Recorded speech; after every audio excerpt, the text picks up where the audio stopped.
Hi, I'm Ryne and I will be reading Casey Back at Bat by Lou Foucher and Steve Johnson.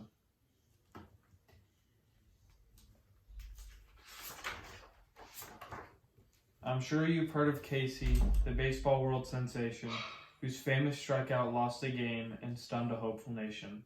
Well, if you think that tale was sad, sit down, let's have a chat, and I'll tell you all the story I call Casey Back at Bat.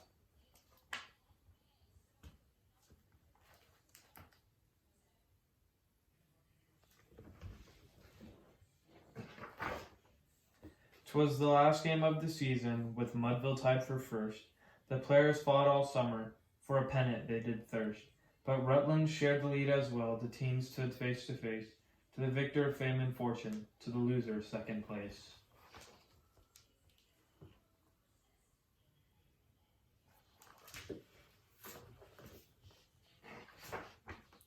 With Mudville down 3-1, it was the final inning.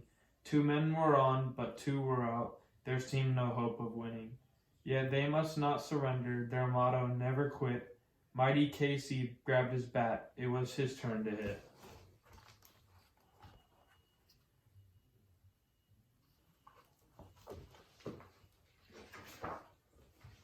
His arms, his legs, his neck, his lips, his teeth had muscles too. They rippled from his little toe up to his eyes of blue.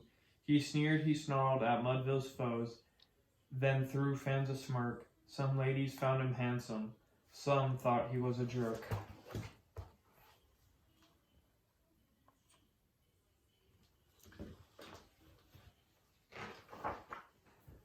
The pitcher hurled his fastball, a perfect strike, and then a fan yelled, "Hey Casey, are you gonna whiff again?"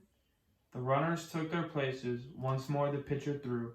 He nipped the outside corner. The ump cried out, "Strike 2!"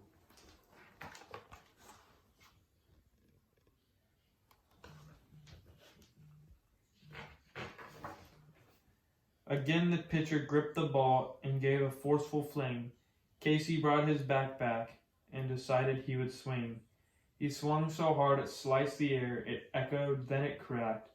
When much to everyone's surprise, the ball our hero whacked.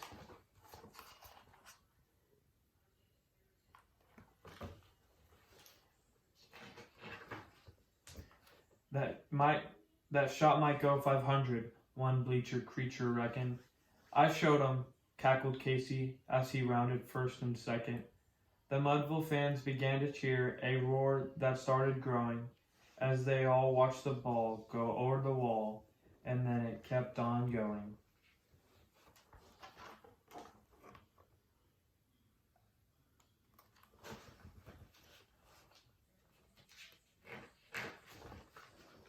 It soared by hills and valleys, even higher in the sky, past houses, farms, and villages, so swiftly it did fly. It crossed the great Atlantic, where it almost struck a bird, but Casey didn't have a clue, for he was rounding third.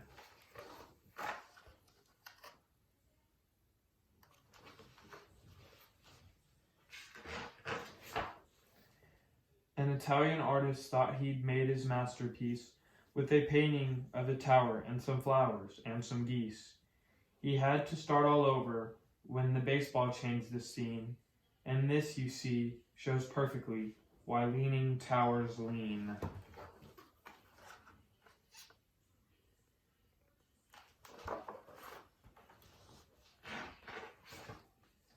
In Egypt, 3 small children were engaged in some hijinks when a baseball zipping past them knocked the nose right off the Sphinx. It ricocheted to where they played and almost hit those kids, but instead it zoomed right by them and straight up the pyramids.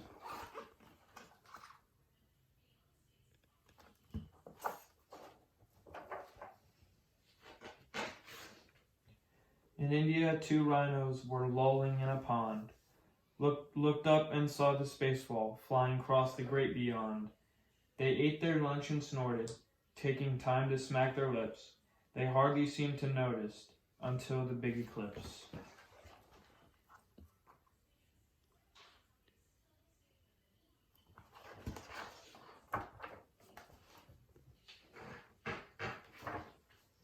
It flew so fast it raced through time, some 60 million years, to when T-Rex and Stegosaurus roamed the hemispheres.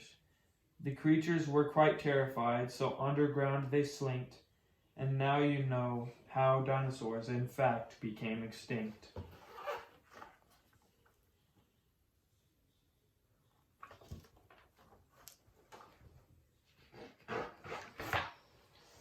In the depths of outer space, an astronaut named Janet shrieked, "Eureka! I have found it!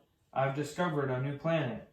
Her partner took a look and told her, "Janet, in your dreams, I've yet to see a planet sewn together at the seams."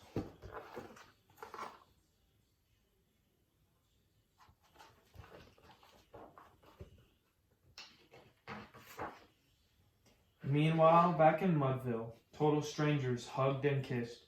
Casey crossed the plate and told reporters, "It's all in the wrists." He hadn't been this happy since the moment of his birth, but from the upper atmosphere, the ball returned to Earth.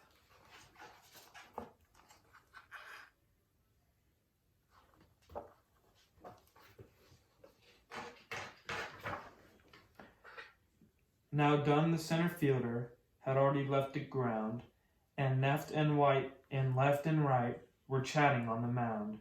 But Mo, the little shortstop, saw a streak come up from both.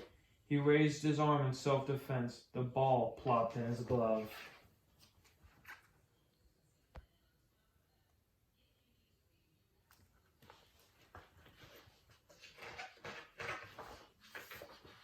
Oh, somewhere in this crazy world, some kids are having fun.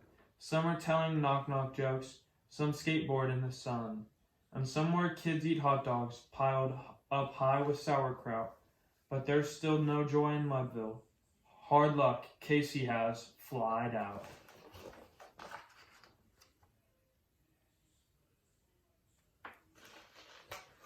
Thank you for reading with me today.